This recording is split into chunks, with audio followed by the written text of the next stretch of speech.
Hello YouTubers, Manny here from Manny's Hot Tool Workshop, and this is my 2013 Kia Rio and part one of cleaning the intake for this GDI engine.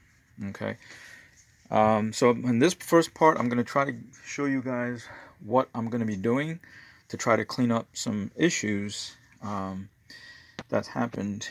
And this car has like 113,000 miles, I think. But so there were codes. Obviously, I traced down the codes. Tried doing multiple different things. I think I've even what do you call it?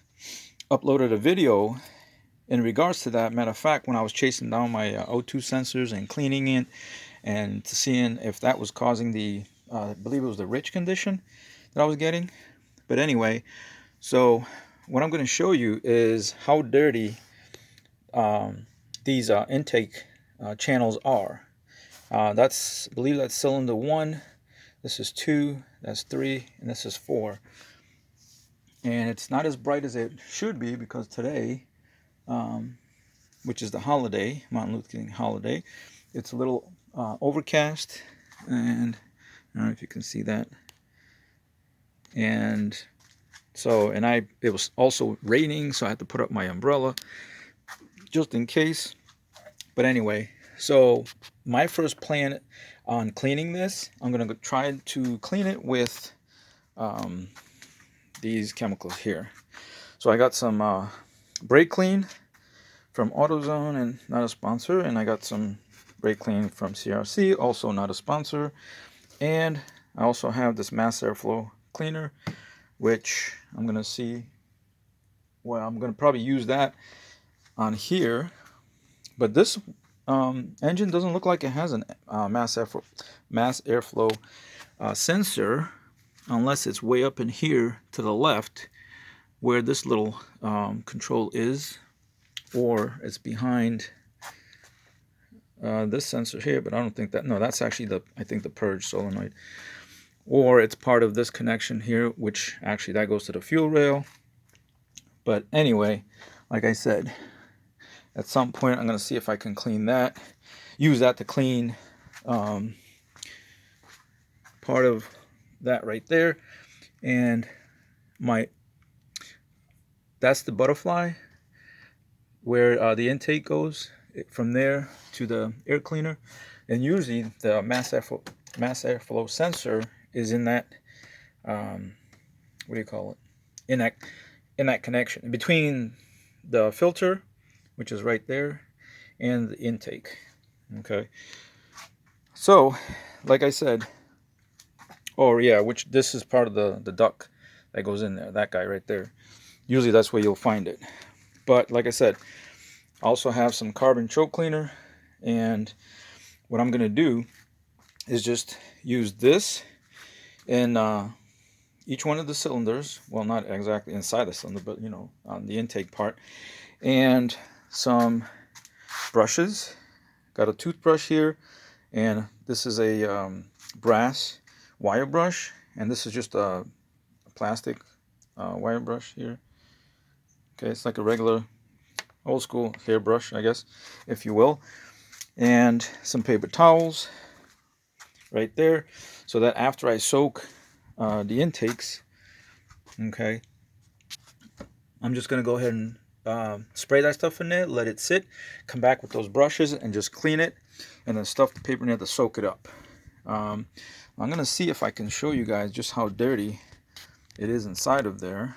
Let me go ahead and switch hands. Okay, great. Okay, so with 2, 3, and 4, they look moist in there. And let's see if I can get the, you know what, let me switch the light. Okay, so with 2, 3, and 4, it's actually pretty moist in there, and in the walls, let's see, yeah, there we go. Oh, almost had, oh, there we go. Right there. So you can see the valves, the back of the valves are wet, and right now they're in the closed position. Okay, but the walls of the intake on these 2, 3, and 4, they're not that bad, you know, as far as like the carbon, right? This is number 2. Let me see if I can get the lighting just right. Okay. All right, so there is definitely a layer of it, but at the back of the valves, let me see if I can put the light here, because it's sometimes the way the phone sees it. Okay, there we go. All right, so you see the back of the valves are still, you can still see it, and that the way down. But look at number 1 cylinder. Look how dry it is, and it's all crusted with the carbon. Okay, and a matter of fact, let's see. Matter of fact, if you can see, the valves, see the stem? It's all crusty, and then actually this one is open. It's hard to tell. Oh, right there, that's a pretty good shot. You can actually see the inside the cylinder. So this number 1 is open, but 2, 3, and 4 is closed. So when I'm going to clean it, I'm going to go ahead and plug up.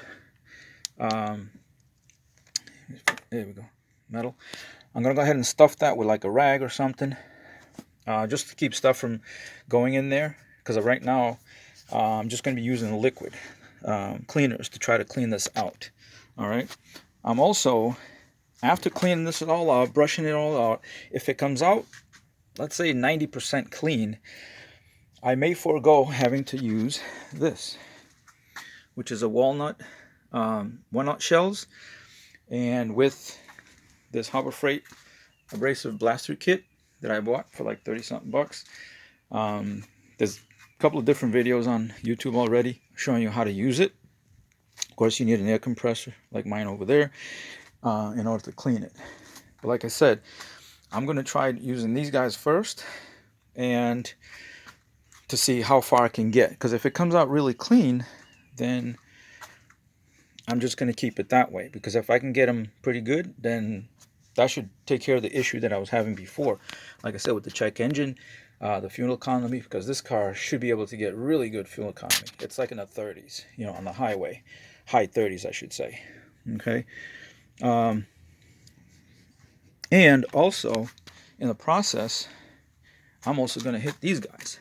This is going to be a different video, because I'm going to be cleaning these GDI injectors here. And because I don't know how good you can see it. Let me see if I can get one of these. Because the phone focus. I mean, you can see right on the tip. I mean, there's a bunch of carbon on the tip. That also can cause, you know, some of the drivability issues, the codes, you know, the stuck rich conditions. Okay, all 4 of these got a lot of carbon right on the tips. Okay, so like I said, in part 2, I'm going to show you guys how I'm cleaning those with a sonic cleaner and a fuel injector, GDI injector tester. It's an electronic tester I got from Amazon. Okay, but for right now, I'm going to go ahead and start soaking the intakes with the liquid, and after that, like I said, I'll do an after, a before. Well, you saw the before, then I'll do an after video also to show you guys how clean they came out. And of course, I'm going to clean out this engine bay at the same time, because there's a lot of, you know, muck and grime and everything. So before putting everything back together, I'm going to clean it all down with the brake clean, and we'll go from there. And then also, like I said, this little guy here is also pretty dirty. You can see the carbon right there where my thumb is on this side of the butterfly, and it's also on the opposite side right there. So that's going to be easy. I'm just going to take the toothbrush, spray it down a little bit, and then that'll be that. All right. Okay, guys. So I'll catch you guys on part 2. And thank you for watching the videos. Please like, subscribe, and comment on this video. Also, don't forget to hit the bell notification. That way you can be notified every time I upload a new video. Alright guys, I'll catch you in part 2.